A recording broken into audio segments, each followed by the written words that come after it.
compatriotas, temos hoje o grande acontecimento que vão marcar o nosso futuro para o longo termo, de receber aqui o camarada presidente Jonas Malheiro Savimbi, que vai nos dar os últimos desenvolvimentos que se passam no nosso país. Está a ter um grande prazer. Vamos começar o nosso programa por cantar o hino nacional.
Prestar um minuto de silêncio em memória dos nossos heróis que tombaram nesta guerra.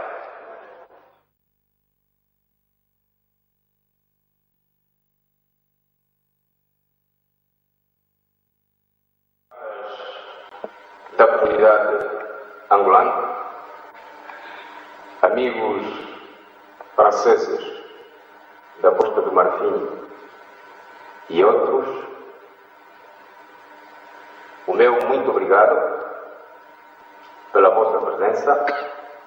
É difícil fazer-se um discurso diante de tão ilustre personalidade que é o camarada presidente Savimbi. Por isso, eu vou me limitar, primeiro, a agradecer muito sinceramente a compreensão e a vontade do camarada presidente, que apesar do seu calendário extremamente apertado, devia ter partido já ontem, mas por causa do nosso comício, que já estava programado e anunciado, o camarada presidente aceitou não só ficar, mas encorajar-nos moralmente e materialmente para podermos concretizar este evento. Queria em seguida agradecer a todos os meus colaboradores aqui presentes pela ajuda incansável que me prestaram, condição essencial para que toda a visita do camarada presidente Savimbi à França fosse considerada um sucesso, se eu me posso permitir com toda a modéstia, Sr. Presidente. Em seguida, agradecer à comunidade angolana de França, vinda de todos os cantos. Penso que para a comunidade angolana, para os nossos comitês, esse esforço, terem viajado à noite, é o mínimo necessário, o mínimo possível para se poder reconhecer aquele que, ao longo de 16 anos, conseguiu, com muito sacrifício, fazer de Angola, hoje, pensamos que é uma certeza, um país livre, um país independente, um país democrático, um país em que os homens, as mulheres e as crianças vão se sentir verdadeiramente angolanos irrealizados. Um muito obrigado também aos nossos amigos aqui presentes, que nos apoiaram de uma ou de outra forma durante estes longos anos. E também o nosso obrigado muito particular para a Lima, que com os sacrifícios conhecidos conseguiu, em espaço de tempo relativamente curto, marcar a sua presença. Portanto, penso que diante desta augusta Assembleia e antes do discurso do camarada Presidente, eu só me posso limitar aos meus muito sinceros agradecimentos e convido todos os camaradas, com muita atenção, com muita serenidade, escutarmos a mensagem do camarada Presidente.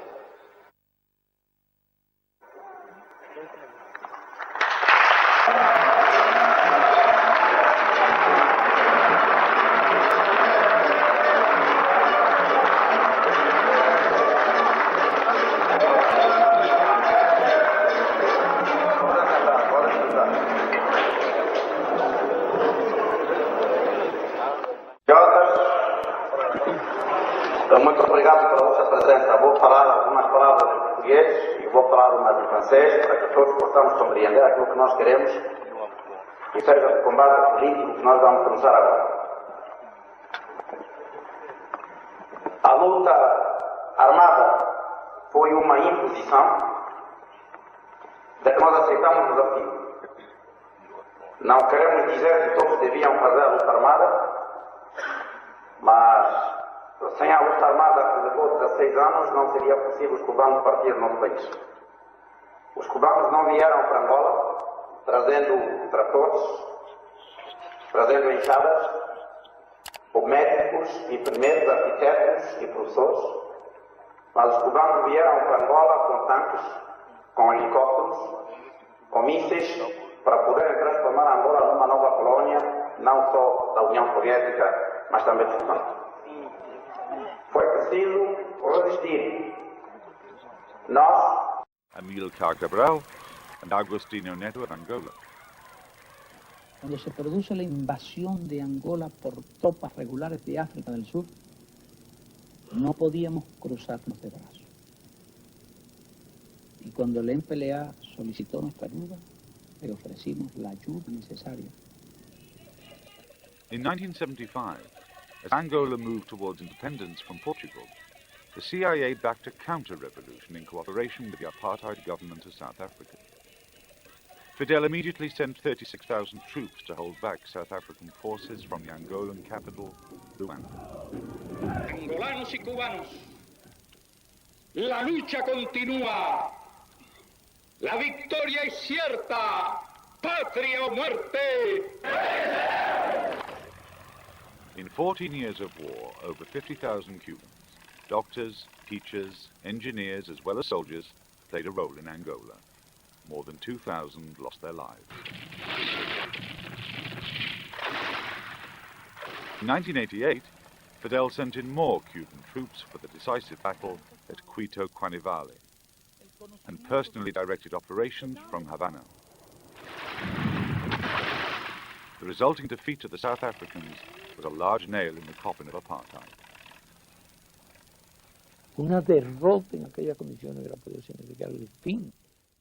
Por isso mesmo, ninguém pode nos enganar, dizer que não houve colonialismo russo-cubano. Para nós, os angolanos, para nós da UNITA, houve sim e realmente um colonialismo russo-cubano. Pior do que o português. Porque a fase colonial portuguesa estava subscrita, a colonizou, a Inglaterra colonizou, a Itália colonizou, a Espanha colonizou, e depois houve um movimento de reverso de descolonização.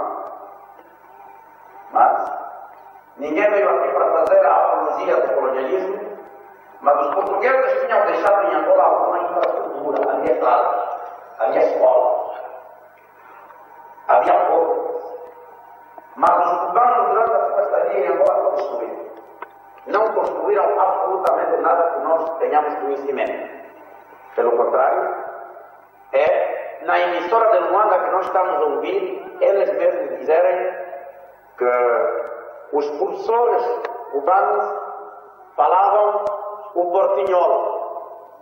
O portinhol é a conjugação do português com o espanhol.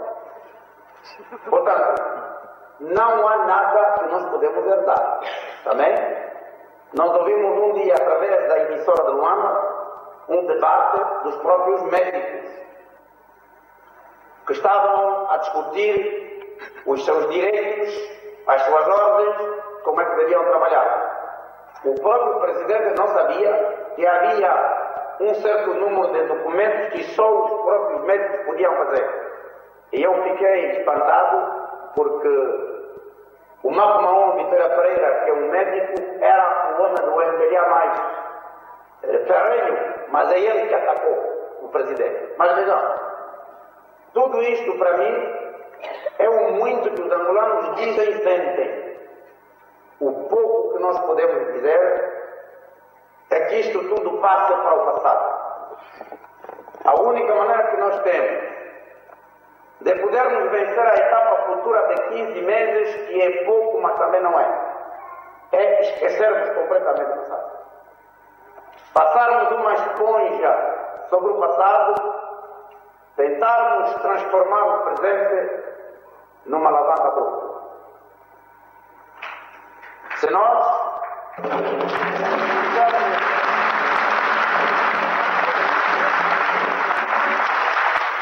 quisermos retomar as acusações contra o MPLA, contra a UNITA ou qualquer outra coisa, o resultado será que os acordos que nós assinamos em Lisboa no dia 31 de maio deste ano não vão constituir uma plataforma de entendimento, reconciliação nacional e democracia.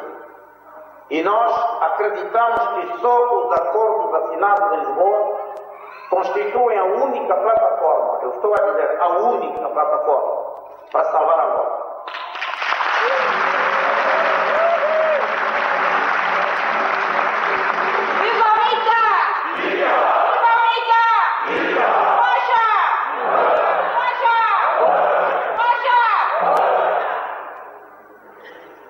Eu queria também aqui apresentar os companheiros da luta. Está Antônio da Costa Fernandes, que é o nosso secretário de Negócios Estrangeiros.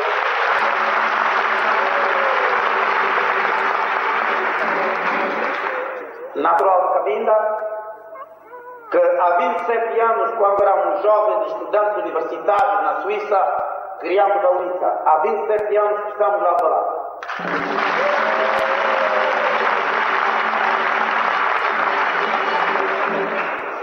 Aqueles que dizem que a UNITA é uma organização tribal é só porque eles o entendem como tal. Porque a UNITA foi criada por dois elementos, um do centro do país e o outro de Cabinda. E nunca nos separamos até esse momento. A seguir está o general Cuna.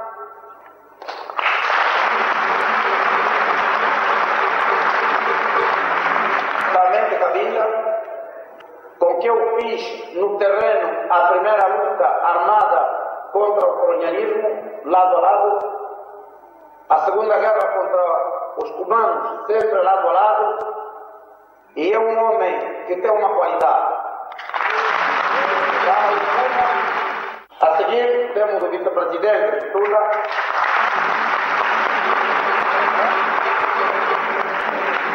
Para além de ser vice-presidente do movimento, foi o arquiteto dos acordos de Lisboa, que vocês conhecem como Estoril.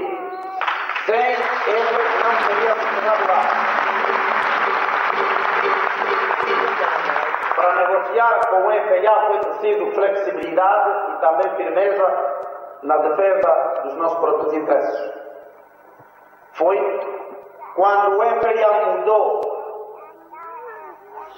de chefe da delegação, que é o Pitra, passou para o Louco Nascimento, que é o ministro da Administração Interna, do MPA e nós mudamos para o vice-presidente.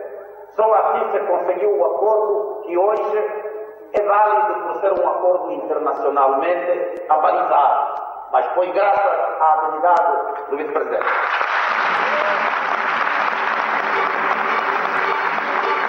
Temos o Manuel Baikeni, que é o nosso representante na Suíça,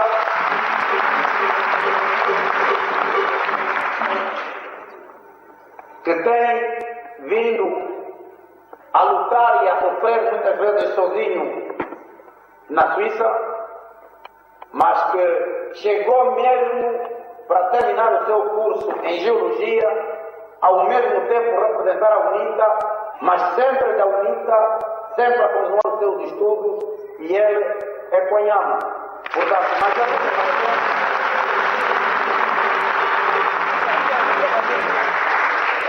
estão aqui embaixo, quiseram se esconder. Está aqui o Dr. Morgado, que devia vir cá para cima.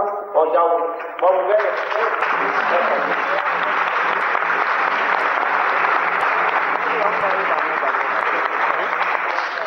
O Dr. Morgado, que é de Luanda, é médico, formou-se no Porto, mas é órfão de pai. Mas quando acabou o seu curso, em vez de ficar no Porto para cuidar da mãe e da irmã, preferiu vir na mata e tratar os feridos de guerra como médico.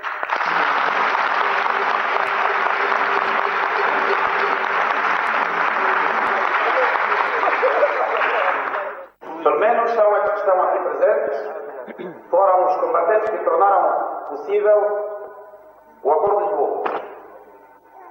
Em suma, nós negociamos para o fogo, que foi declarado no dia 15 de maio, nós no dia 14, que até hoje nunca foi violado, mantém-se escrupulosamente respeitado. O cessar-fogo de Cabinda, no Uíge, em toda parte, até o Cunene, está a ser observado rigorosamente pelas forças da UNITA e pelas forças do MPA. Ninguém violou o cessar-fogo.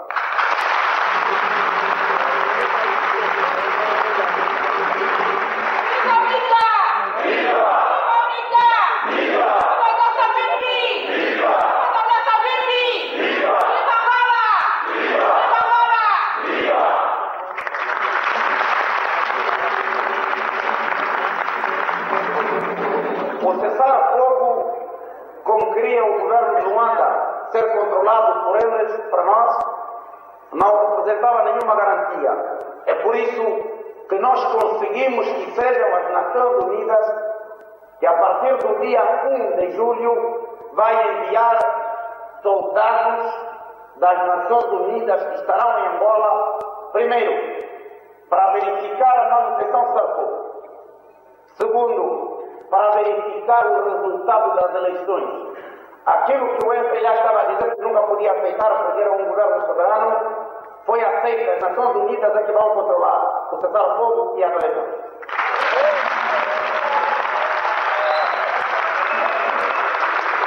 Também, nós propusemos desde o princípio que as eleições se realizassem dentro de um ano, 12 meses. E o governo de Luanda pedia 3 anos. O que foi aceito, haverá eleições em 15 meses. Significa, é um ano que nós queríamos, 12 meses, mais 3. Portanto, aquilo que nós queríamos foi atingido e não 3 anos. Em setembro de 1992, haverá eleições e eu quero vos garantir aqui que a UNITA vai ganhar as eleições e vai formar o governo.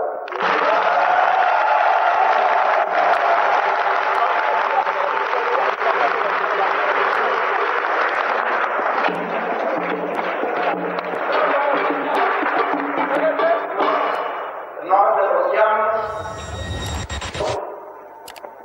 porque nós primeiro não quisemos fazer parte do governo do MPA, porque todo o governo de transição em que nós fôssemos a participar podia resultar em nós partilharmos com o MPA o balanço negativo da administração de 16 anos. Não o próprio MPLA como partido, a UNITA, com observadores portugueses, americanos, soviéticos e das Nações Unidas. Esta comissão já vai começar a trabalhar no dia 15 deste mês em Luanda. Portanto, dentro de 7 dias, a comissão conjunta vai começar a fazer o trabalho a partir de Luanda. Também há o problema da formação do exército único, porque nós não podemos ter em Angola dois exércitos. Um da UNITA, outro do MPLA, porque isso é a continuação da própria guerra. Portanto, logo, os exércitos estão a ser concentrados em locais próprios. Nesses locais próprios, os exércitos serão controlados pelas forças das Nações Unidas e vai começar a operação da formação de um só exército nacional. De 50 mil homens até setembro de 1992. A nossa posição na UNITA era que não devia se formar o exército a partir das forças da UNITA e do MPLA. Devia-se neutralizar os dois exércitos, as Nações Unidas manterem a segurança do país e quisessem fazer parte do exército. Fosse da UNITA ou não.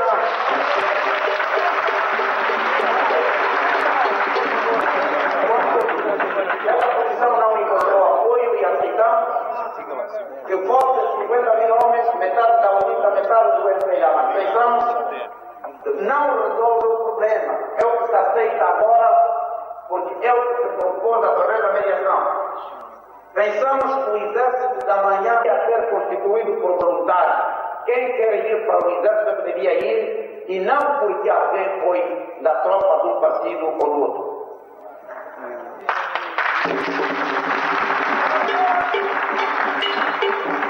Também, eu queria vos dizer o que nós pensamos sobre os outros partidos. Francamente, está a haver uma incompreensão. O sistema pluripartidário implica mesmo a existência de mais de 2 partidos. Deve ser 3, 4, 5, 6 ou 7. Até noutros países, por exemplo, no Zaire, tem 112. Então, a nós não nos importa que haja mais partidos. Essa não importa. Que formem outros partidos. O que só estamos a dizer é que qualquer partido que se formar defina a sua doutrina. Encontre entre o MPLA e a UNITA um espaço político. Defina o espaço político. Não digam, como está a dizer o Pinto Andrade. Eu fui, não digo amigo, mas eu tive muito respeito pelo Dr. Joaquim Pinto Andrade. Em janeiro de 1990, quando se Lisboa, eu sugeri o nome dele como primeiro-ministro de um governo de transição, porque não era nem MPLA, nem UNITA. Mas, quando a palavra de ordem de certos partidos políticos é que tanto a UNITA como o MPLA têm as mãos manchadas de sangue, porque fizeram a guerra, a UNITA já não aceita. Fizemos a guerra com propósitos completamente diferentes. A guerra do MPLA é a guerra com os cubanos, com os russos, para a dominação da Angola. A nossa resistência é para a libertação do país dos russos e dos cubanos que acabaram de ter.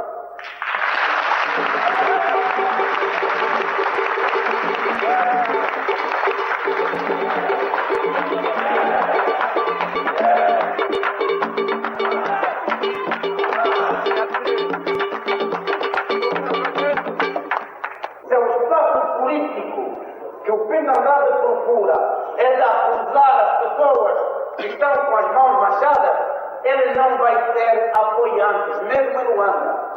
Lembram-se que em 27 de maio de 1977, quando Nito Alves tentou sublevar-se contra a presença dos cubanos em Luanda, houve massacre de mais de 6.000 pessoas. Quem operou esse massacre foram os cubanos. Então você não pode dizer que aquele que combateu os cubanos tem as mãos sujas. É injusto. Para com aqueles que lutaram e que conseguiram transformar a situação que parecia irreversível e tornar-se hoje possível que o MPLA aceite a democracia em Angola, porque os cubanos, porque os Armados da Leste, porque os checoslovacos, porque os húngaros, todos estes saíram do país porque não podiam encontrar no nosso país um lugar de neocolonização, graças ao combate que nos custou milhares e milhares de combatentes.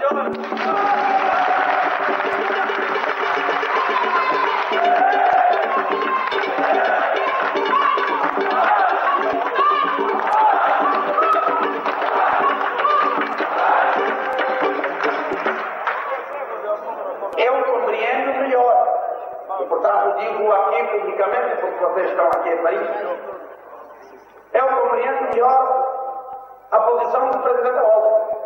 Se ele quiser reformar o partido dele, porque é um indivíduo que lutou contra o colonialismo. E eu repito,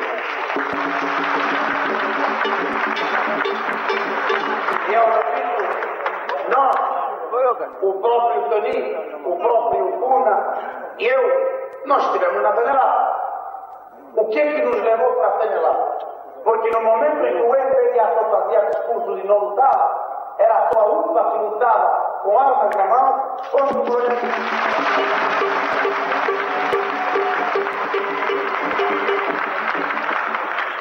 E portanto, se saímos, tivemos as nossas razões. Mas nós compreendemos que o presidente Holder não quer formar o partido dele porque este é legítimo. Os outros que querem se aproveitar de dizer que temos as mãos sujas não estão a definir um espaço político próprio. Dito isto, aqueles que acharam que a política do MPLA serve de 16 anos de destruição do país, do convite aos cubanos e aos russos para neocolonizarem o nosso país, se essa política serve a política de aliança com a grande finança mundial para eles criarem contas nos bancos e o povo estar a sofrer como está a sofrer, de uma miséria completa para um país rico, os que pensam que esta política está correta vão ser para o MPLA, a democracia. Mas aqueles que quiserem mudar de orientação, tentarmos uma nova experiência em que os angolanos é que vão ser a base da organização ou reorganização da nossa própria economia, aqueles que pensam que a soberania devia voltar para os angolanos e não para os cubanos, nem para os soviéticos, deviam voltar para a UNITA porque a UNITA é a mudança.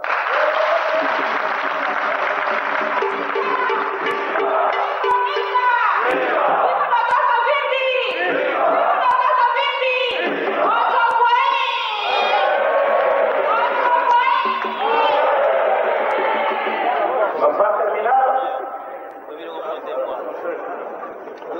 eu queria dizer com mais força duas coisas.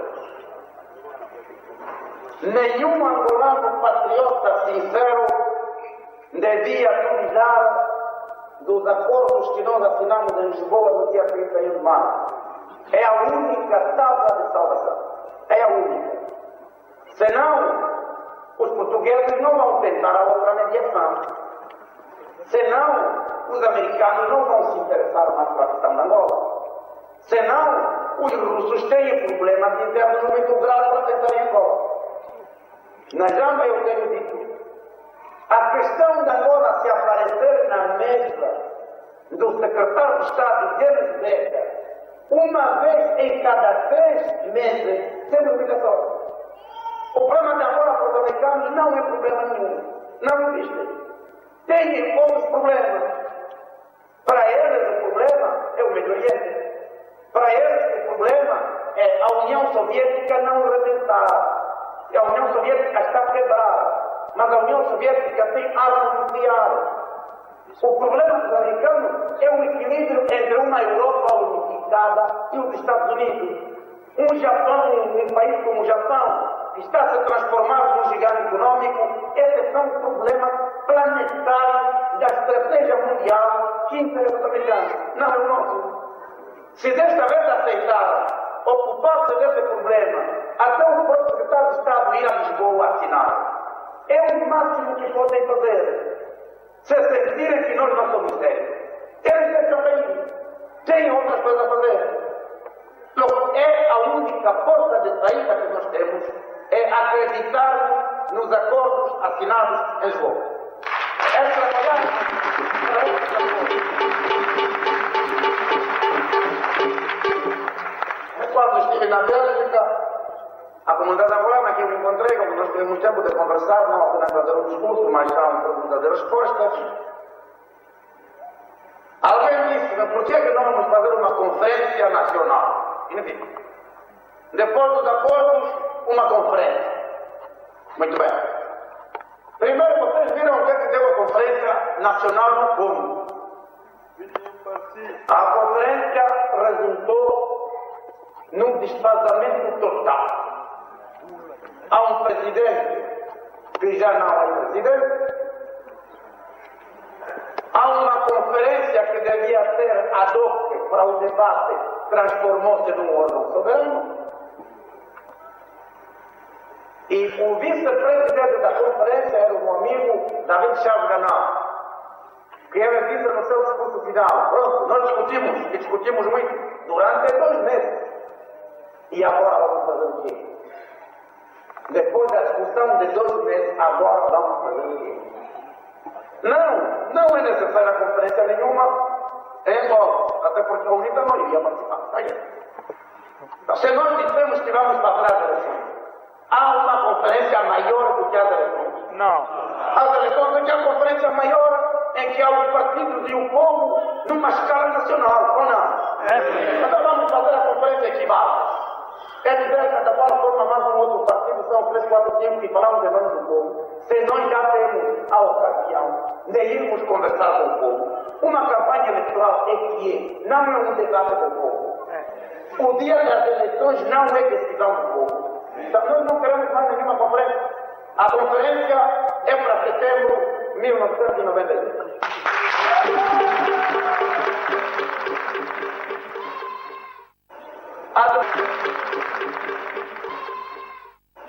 A democracia não vai pertencer a ninguém. Os milhares de mortos de soldados de um lado e do outro, os milhares de mortos de populações de um lado e do outro, não ficam senão os heróis da mesma Revolução Democrática. A democracia fica uma aquisição definitiva para os angolanos. A democracia não fica para a UNITA, a democracia não fica para o Savimbi, a democracia não fica para o MPA, a democracia não fica para o Eduardo Santos. Se os angolanos conseguirem manter essa paz até as eleições, tivermos pela primeira vez um governo eleito e uma Assembleia Nacional, teríamos conquistado para a nossa história um instrumento que fica.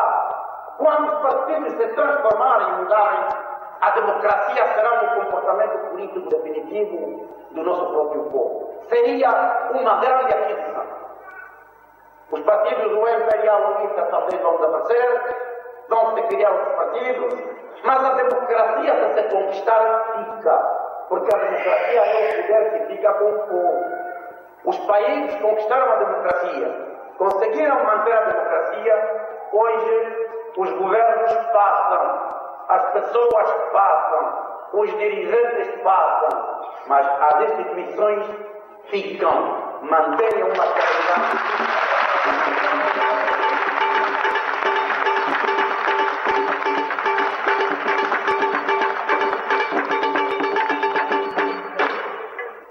Viemos aqui à França para discutirmos com o governo francês a participação deste governo na formação do Exército Único. Pela primeira vez nós fomos recebidos oficialmente, porque todas as vezes que passamos por aqui fomos clandestinos. Talvez duplamente clandestinos. Mas desta vez não fomos. Fomos bem recebidos, discutimos com o governo. E a partir do momento em que o governo francês nos recebeu oficialmente, nunca poderá mais nos ignorar. nunca mais vamos voltar aqui clandestinamente. Acabou.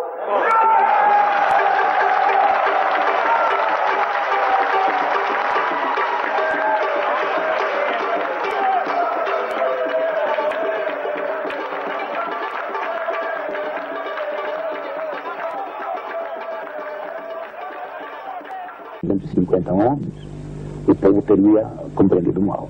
Estiveram aqui durante a guerra contra os cubanos, agora vão-se embora, são os angolanos, para deixar Cabinda.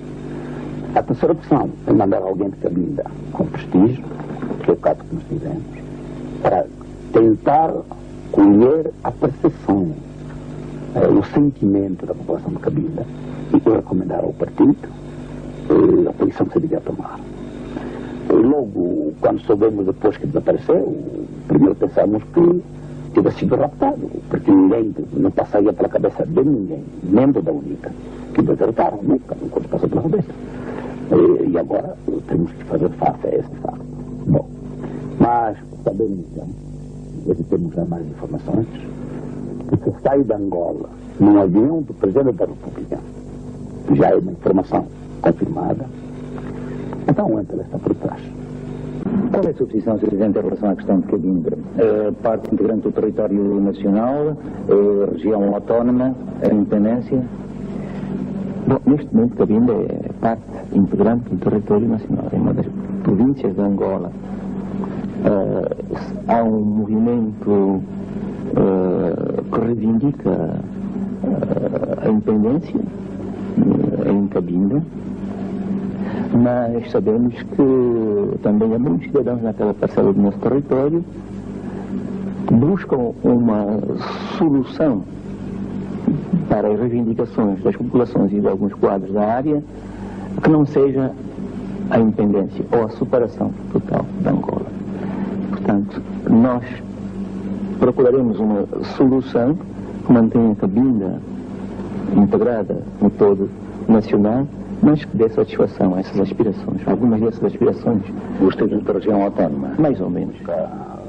Escondemos a nossa posição, quer publicamente, quer para com os nossos antigos companheiros de luta, que nós somos por uma autonomia que se discutisse com o povo de Cabinda, termos em consideração os sentimentos dos amigos de Cabinda, porque Cabinda só transformou-se em província de Angola em 1956, portanto recente, era um porto parado português, logo mais nunca independência, absolutamente, não há ninguém, não há governo nenhum, governo da UNITA ou governo do MPLA, não há governo nenhum que vai aceitar a independência de Cabinda, porque seria um mau precedente. Amanhã teríamos também que arcar com a secessão do Cunene, do norte, da Angola, e para um caminho de total destruição. Mas a autonomia é um princípio que o setor não rejeita? A autonomia sim, discutimos sempre, autonomia sim. E é preciso um diálogo com os homens de Cabinda, para que Cabinda, por ser uma parcela rica, para as riquezas de Cabinda também beneficiassem a população. Números que nós temos, menos de 20% fica em Cabinda e o resto vem para Angola. E eles ressentem-se isto. Até agora os regimes africanos têm tido como tónica dominante regimes centralizadores, poderes fortes e, no entanto, mesmo assim falharam a maioria dos objetivos que se propuseram. O Presidente pensa que o reconhecimento das realidades étnicas nacionais no interior de cada Estado poderia ajudar mais e melhor a cimentar esses mesmos Estados africanos? Naturalmente. E a via do diálogo substituindo a força? Naturalmente. É o que estamos a fazer aqui em Angola. Mas isto não significa que não deve haver governos fortes. Tem de haver governos fortes. É necessário que haja uma autoridade respeitada, para que todos esses problemas possam ser resolvidos no interesse do todo, preservando a unidade nacional. Nós preferimos uma administração descentralizada, porque uma descentralização administrativa permite iniciativas, não só das populações, mas também dos próprios governantes. Agora, centralizar o poder na capital, como se fez até aqui, prejudicou imenso a iniciativa das populações e dos governantes em todas as áreas, não só em Angola, mas também em África. Por isso, e a política que estou a explicar é da UNITA, que a descentralização contém imensas vantagens. E haverá uma certa concorrência entre regiões, produção aqui, produção acolá, estimula a iniciativa privada, e logo nós somos a favor de uma destinação administrativa. Voltando ao caso concreto de Cabinda, quem é que, em seu entender, poderia estar por detrás ou interessado na independência do enclave? Portanto, até, como o senhor sabe muito bem, não foi logo a Portugal, porque não isto, mas Portugal aceitou a Conferência das Fleques em outubro, em Portugal, e nós falámos com o governo português, nós falámos com representantes de Portugal na CCPM, que víamos mal esta iniciativa. Então, Portugal, que teve o mérito de fazer uma mediação difícil, num conflito dificílimo, agora vai unir as fletes, mas a pedido de quem? Da CCPM? Não. Portanto, a CCPM não podia se dirigir a Portugal para